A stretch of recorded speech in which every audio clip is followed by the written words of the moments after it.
What does self-care really mean in early sobriety? It's more than just relaxation. It's about building habits that protect your mental, physical, and emotional well-being. But with so much change happening in the early days of recovery, how do you create a self-care routine that truly supports you?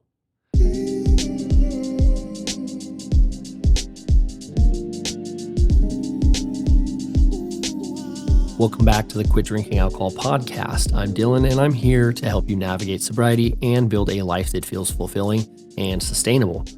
In our last episode, we talked about breaking free from alcohol culture, how to confidently navigate social settings, and redefine what fun and connection mean for you.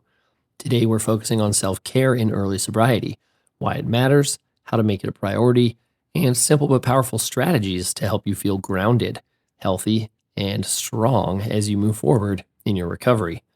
In this episode, I'll share what self-care looked like for me in early sobriety, why it's an essential part of your recovery journey, and practical ways to nurture your mind, body, and spirit during this transformative time. Let's get into it. When I first quit drinking, I didn't fully understand how much alcohol had taken a toll on me, physically, mentally, and emotionally. I knew I wanted to stop drinking, but I hadn't really thought about what it meant to take care of myself in a deeper way. In the first few weeks, I felt exhausted, emotional, and overwhelmed. I realized that if I wanted to stay sober, I needed to be intentional about self-care. That meant not just avoiding alcohol, but actively doing things that made me feel good, things that helped me feel healthier, more balanced, and more in control. Over time, I just found that simple acts of self-care, like getting enough sleep, eating real food, and giving myself space to process emotions, made a huge difference in how I felt. Self-care became one of my strongest tools in sobriety. And today, I want to share some strategies that might help you too. In early sobriety, your body and mind are adjusting to a major change. Alcohol may have been your way of coping with stress, boredom, or difficult emotions. Now that it's out of the picture, self-care becomes even more important. It's what helps you rebuild and stay strong during the ups and downs of recovery. Here's why self-care matters. It helps you regulate your emotions, manage stress in a healthy way, and create a lifestyle that supports long-term sobriety. Without it, it's easy to fall into patterns of burnout, emotional exhaustion, or even relapse. So, what does self-care actually look like in sobriety? Let's break it down into three key areas: physical health, emotional well-being, and mental or spiritual health. When it comes to physical health, we're talking about how our body is healing, and taking care of it should be a top priority. Here are a few things to focus on. Nutrition, like eating nutrient-dense foods, can help replenish your body and stabilize your mood. Avoiding sugar crashes and processed foods can also help with energy levels, although I must admit that I had my fair share of sugar in early sobriety. Hydration is also very important because alcohol dehydrates you, so drinking plenty of water is essential. Staying hydrated can also reduce cravings. Another area is exercise. Movement doesn't have to be extreme. Even a 20-minute walk can boost your mood and help regulate emotions. It's also important to prioritize sleep because your body needs rest to recover. Setting a consistent sleep schedule and creating a bedtime routine can help you sleep better. The second key area is emotional well-being.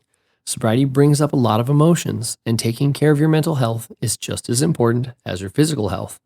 This can look like setting boundaries, protecting your energy by saying no to things that don't support your recovery. It's also useful to seek support. Talking to someone who understands, whether it's a coach, therapist, or support group, can help you process emotions. Another really important facet is practicing self-compassion, being kind to yourself during tough moments, and remembering that recovery is a journey. And the last key area is mental and spiritual health. This is about reconnecting with yourself and finding meaning in your sober life. Many people do this through mindfulness and meditation, staying present and managing stress with breathing exercises or guided meditation. We do it through journaling, like writing down our thoughts that can help us process emotions and track our progress, or reconnecting with values and exploring what truly matters to us now that alcohol isn't a distraction. Here are a few simple ways to make self-care a daily priority in your life. The first thing that I encourage is to create a morning routine. Start your day with intention by doing something that grounds you, like stretching, drinking water, or journaling. I would also recommend planning sober activities. Fill your time with activities that make you feel good, whether it's reading, hiking, or cooking a new meal. Practicing gratitude is also an important part of self care. Each day, take the time to write down 3 things you're grateful for. Focusing on the positives can help shift our mindsets from a glass that's half empty to a glass that's half full. And lastly, listen to your body. If you're feeling drained, rest. If you have energy, get moving. Learning to tune into what your body needs is the best form of self care. Self care is deeply personal.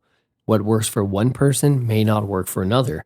The key is finding what makes you feel grounded and balanced in your own sobriety. Take a moment to reflect on this question. What are some self care habits that help me feel more stable, energized, and supported in sobriety? If you're not sure yet, that's okay. Start small. Try one self care practice this week and see how it makes you feel. Sobriety isn't just about what you remove from your life, it's about what you add to it. Self care is what helps you build a life you don't feel the need to escape from. That's it for today's episode. We've talked about why self care is essential in sobriety, key areas to focus on, and practical ways to take care of your mind, body, and spirit. Recovery is about rebuilding your life, and self care is one of the most powerful ways to do that. If this episode resonated with you, share it with someone who might need a reminder to prioritize themselves. And before we wrap up, don't forget to check the show notes for self-care resources that can help support you in your sobriety. Thank you for joining me today. In our next episode, we'll talk about setting boundaries for a healthier life, why they're so important, and how to enforce them with confidence. I hope to see you there.